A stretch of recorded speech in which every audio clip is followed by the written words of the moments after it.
My name's Adam. I'm a fabricator here at Pratt Miller. And I'm Andy Weyenberg with Miller Welders Motorsports. And today we're going to be building a 4130 control arm for our Corvette race team. Adam's going to be using 035 4130 filler metal for these 4130 lower control arms. He's going to be doing a root pass and also a cover pass. After the control arms are completely welded up, they will go out for heat treating to increase strength and durability.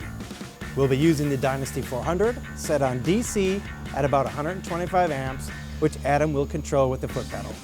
Warning: read and follow all labels and the owner's manual.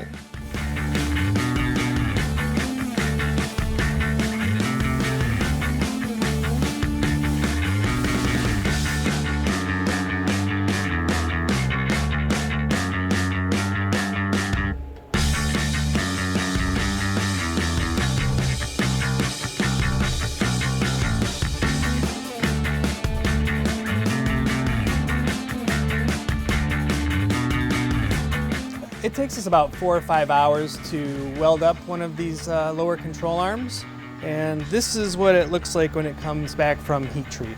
One of the things you may have noticed Adem do when he was welding these control arms is he leaves the TIG torch over the weld puddle after he's done welding.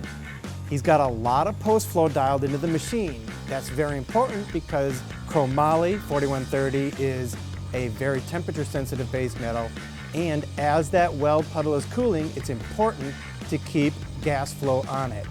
For more information on the Dynasty 400, check out millerwelds.com.